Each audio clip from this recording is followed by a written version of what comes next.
How can you relieve back pain from sitting at your desk all day? Hang tight, because in this video, I'm going to explain exactly the steps you should take if you want to reduce and/or eliminate your back pain for good. My name's Dr. Matt Pennetti. I'm a neurostructural chiropractor here in Centennial, Colorado.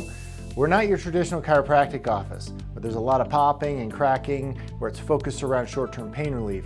Our focus is on core problems with your spine and your nervous system that can contribute to pain, like back pain, which we're going to talk about in a second, but it may also contribute to things that you're not necessarily thinking about, that your nervous system also plays a role with.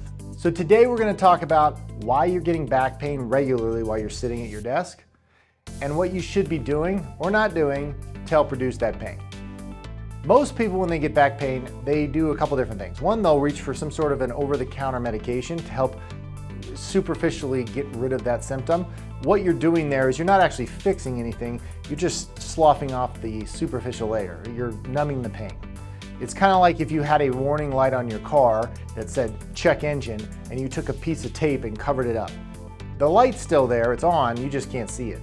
Same thing goes when you take an over-the-counter medication. Next step people will take is they might get like a lumbar support and stick it in their back. Or they might go out and buy a really expensive chair. Or they might opt for a sit-to-stand desk. And not to say that those options can't improve your situation a little bit, but at the end of the day, you're not having back pain because you have an absence of a lumbar support, or you didn't spend enough on your work office chair, or you don't have a sit-to-stand desk. Those are just options to help put makeup on a pig. The pig is the fact that you're still static. That's the underlying issue. You need to be moving more. So when someone comes into my practice who's been dealing with back pain while they're sitting at a desk, the first thing we talk about is what we call the movement lifestyle. And the movement lifestyle is pretty simple. We should be moving regularly throughout the day. How regularly? About every 20 to 30 minutes. And the way you do that easily, especially if you haven't done this before, is you take your phone or you take your timer, you put it on the other side of your office or your room, and you set it for 20 to 30 minutes. And every 20 or 30 minutes, it goes off, you get up and you walk over and you turn it off. You come back and you can get back to work at that point. But the break, the getting up out of that position to go move around a little bit, that's what matters.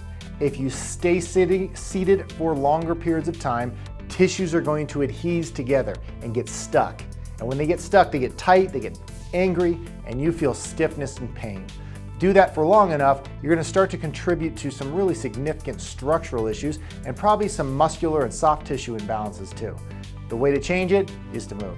So a sit-to-stand desk is actually a pretty good option if you're going to use it the way it was designed. Standing isn't necessarily the best bet either, because if you're standing and you're only standing, you're static. So it's not just the stand position that's healthy, it's the change of the position. Sitting itself isn't so bad, it's just how long you do it for.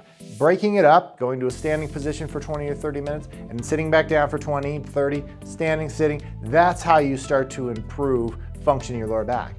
You can also add in something simple like a trash can or a couple books to put under your foot.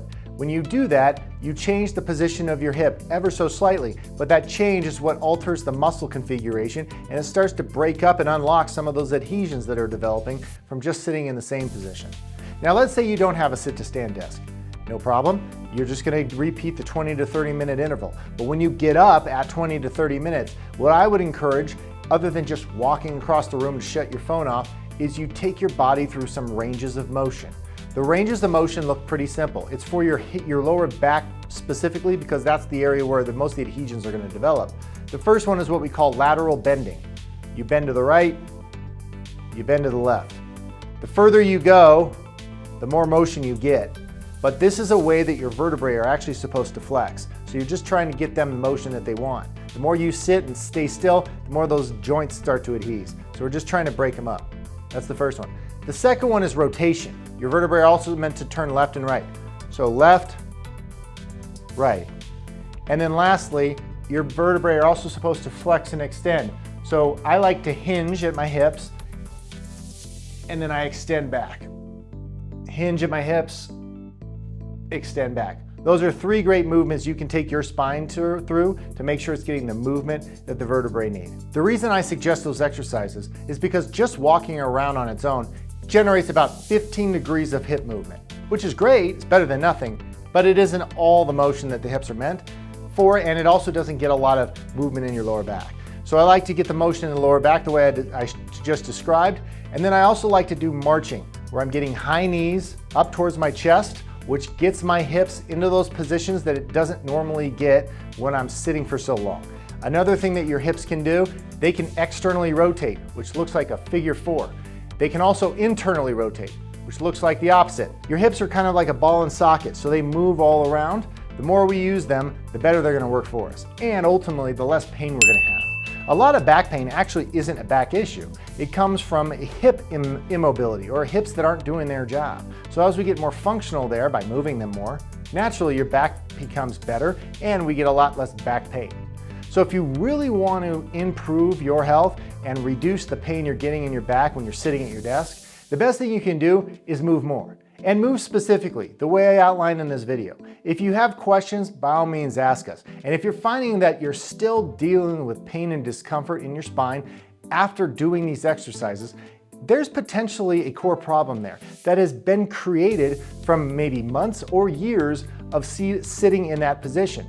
And if you're noticing that, my next step or my next piece of advice would be to have yourself checked by an expert who understands the function of the spine and what core problems look like. When someone comes in our practice, that's exactly what we do. We analyze and understand what exactly is going on in your spine that could potentially be contributing to your pain. And also, like I said earlier, it could be contributing to other things that you might not even be aware of, because those nerves in your lower back don't just run back pain, they run reproduction and digestion and elimination, a lot of other things that we just take for granted.